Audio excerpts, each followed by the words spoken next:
All right, guys. Today we're going to go over the kind of that install day one in the Gus Malzahn system. This is mainly going over Patriot today. That is our power play. Just a little information on me. This is Coach Bencke. I'm currently at Arlington Seguin High School as the O-line and run game coordinator. We're a 5A school here in Arlington, Texas. How do I know this? I didn't play under Malzahn, but I played under his system at the University of Tulsa. I was on there from 2011 to 2015, and under Bill Blankenship, we ran the Malzahn offense. So he left a couple years right before I got there, but we still had that system in place. Coach Blankenship was the running back coach under him when he was at Tulsa, and put up NCAA record-breaking numbers, and we just kept that offense. So I have 4 years of experience playing in the system, and we pretty much did the exact same plays, exact same calls, etc. So for us, this was day one install at Tulsa and also obviously at Auburn. This playbook that I have here is from Auburn, and it's 2010. So again, it's that same thing. So that first play is Patriot. That's power. The system for Malzahn would always use like team names as the plays, as the run plays, and then just a color for the direction. So an example would be Patriot would be black Patriot would be to the left, brown Patriot would be to the right. And then it'd be the same thing for any other run plays, black cowboy, brown cowboy, etc.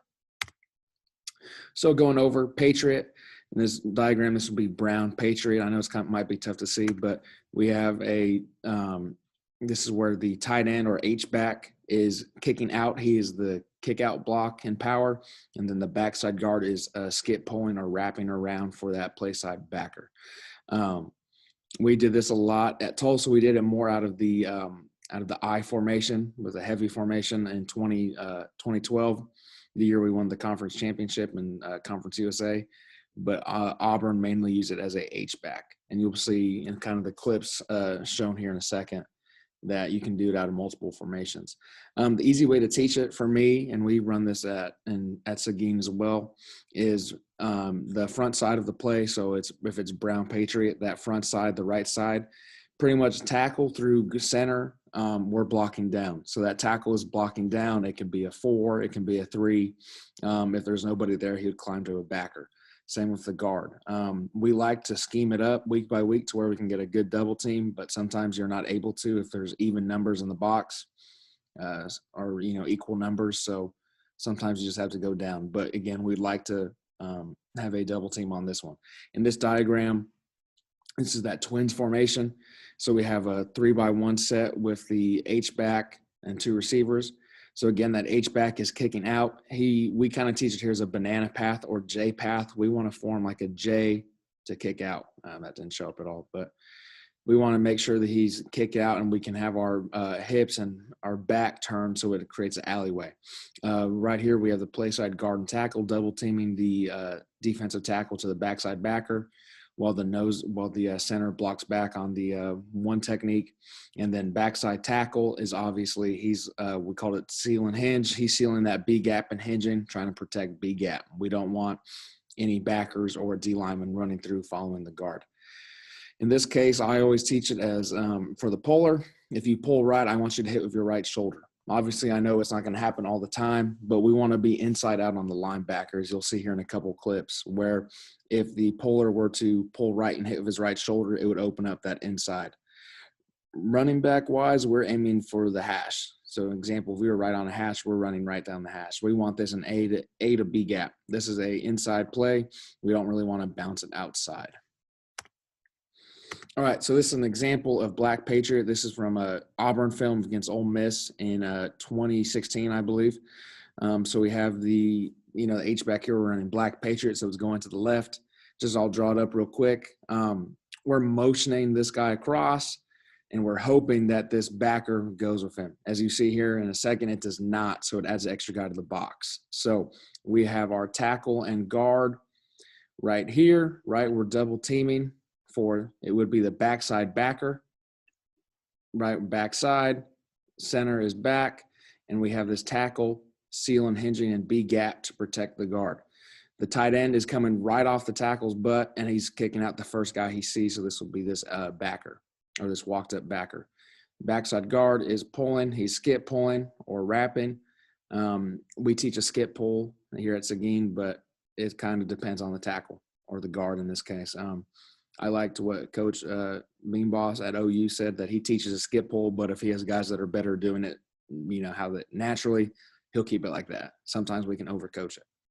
And then again, the running back is hitting straight downhill, and it should be a vertical play. So again, we're down. See what causes this on this play is the penetration to blow up the play. Obviously, this front side tackle, his step is decent, but he's stepping under himself, as you see right here, and they have a slant call. So this causes the guard to have to bubble that around and mess up his path.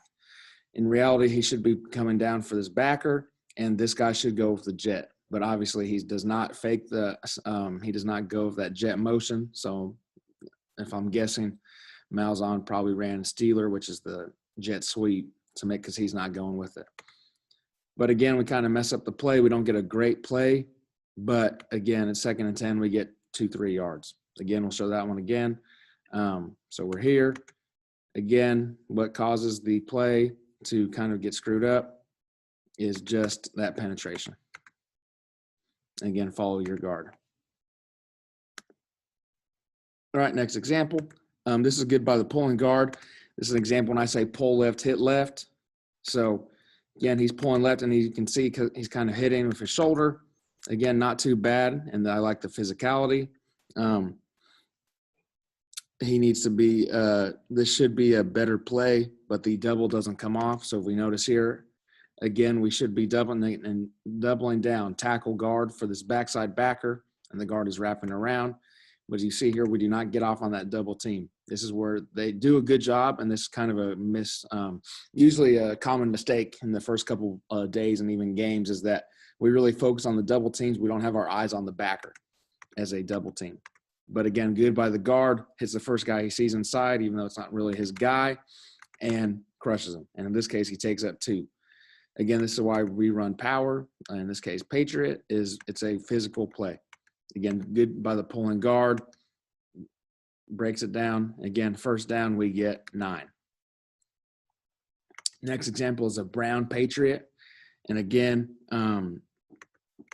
we can run it from any formation. In this case, it is a tight end inline, not off, but it doesn't really matter. He's kicking the first guy he sees out the tackle, and as he notices this guy is good reaction, he sees this guy coming off the edge, so he gets just a piece of him. That's fine. Play side tackle here does a good job of blocking down, kind of slow playing it, allowing this guy to slant in front of him and pick him up. We do a good job on this backside. We get this wall. This is the case where I'd like, if this guard is pulling right, I want him to hit with his right shoulder, and I want him to inside out. As you see here in a second, the linebacker does a good job of squeezing underneath and making a play on this one. Again, he doesn't make the tackle, but he slows the running back down. We'll show that one more time. Again, so this is Brown Patriot, tight end out, tackle, guard, center, or back. Backside tackle does a good job of sealing. And here comes that guard. Again, this linebacker slips inside. So I'd like for this tackle to be inside out and make this linebacker stay out here. Because we notice here, if we hit that right shoulder, the next guy that can make the play is the referee. But again, for power, not bad. 9 to 10 yards on first down. We'll take that every time. Next one here is just an example. Again, we're hitting with that wrong shoulder, but it's all about physicality. This one, the double team does a great job of coming off for the backer. So we notice here it's Brown Patriot, tight end, kicking the first guy he sees outside, tackle, guard down, and this guard does a great job. You notice here his eyes are on this backer the entire time. So if you look here, he's engaged, but his eyes are on the backer. He's posting them up, and we're getting movement. So this is a great example of a double team and backside cutoff. The only issue would be I'd like this guard to hit with his right shoulder. But sometimes these linebackers are coming down fast, and as long as we get contact, we're good. All right, this is a good example of the weakness of power, especially that center position and nose guard. This is why we like to scheme it to where there's a double team because that's the point of power. Let's double one guy to the backer, so because two is better than one. Example here is that the center trips. I can't really tell if he trips, gets stepped on, or falls, but the nose guard does a great job here of getting off his block and making a play in the backfield. Right, this is kind of what we can't have happen. This is a Brown Patriot. We do a good job by the tackle and tight end and even that backside, but that one guy sheds the block and makes a play in the backfield. So again, that can be the downfall, as if your center is really outmatched by the nose guard. Power will be tough to run, but if you can, try to scheme it to where you can get a double team with that center and guard for that backside backer. This is a great example of, yes, we want this running back to follow the pullers, but this is why we seal or pivot and seal this backside. So you notice here, this backside tackle does a great job of getting inside and then turning him out, right? He's protecting B gap.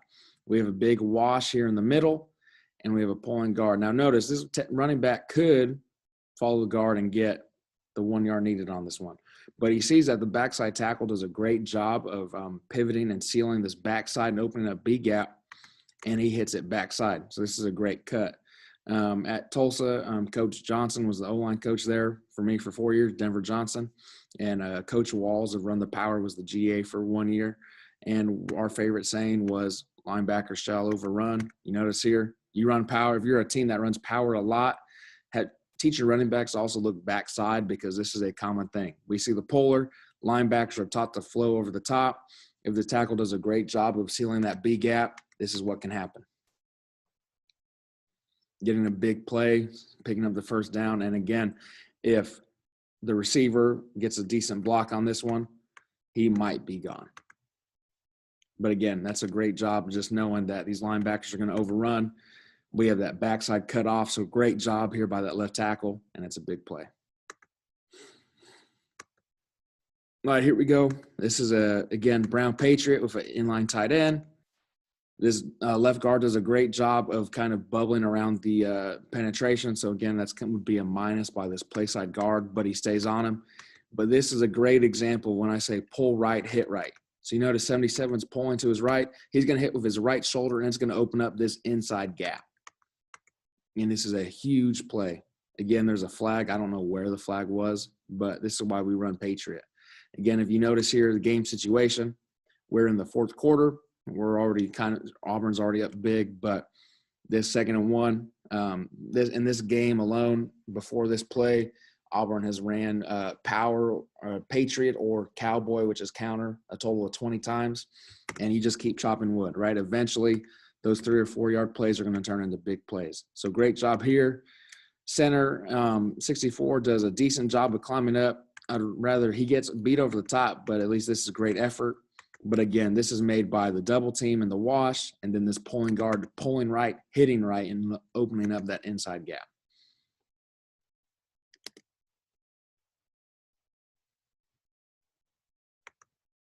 All right, so here we go again. This is the same game, fourth quarter. This is a different formation. So again, power is a play you can run out of any formation. I always just like to teach it. Play side, you're blocking down to double team to the backer, right? You're going to stay on your railroad tracks down. If the D lineman comes in front of you, you block him. If not, you climb up to that backside backer. H-back or tight end, you're kicking the first guy you see on the outside of your down lineman, and pulling guard, you're pulling up, keeping those eyes squared. So again, we do a great job. We have a little backfield, just some topping, window dressing up here, motion. So again, 27 does a great job of sealing him out. 77, great job again of pulling right, hitting with his right shoulder, and this opens up this play. Where again, the guy making the play is a backer who's engaged on a block that is going backwards, and he's able to make a play. Again, a lot of times, especially in high school, those guys aren't going to be able to make that play. Again, we'll watch it one more time from under center. This is Brown Patriot. Great job on that backside. Tight end really gets that sealed block right there, that banana path, and then again, right guard, pull right, hit right, open up that lane, and again, 10 yards. that's it for today, guys. So that's Patriot. Again, that's power, black and brown Patriot. Next video, we will go over kind of the counter to that one, which is cowboy, which is the counter play. And then we'll get going on to phase 2 install. Again, appreciate the time and appreciate you watching this video. I will see you next time.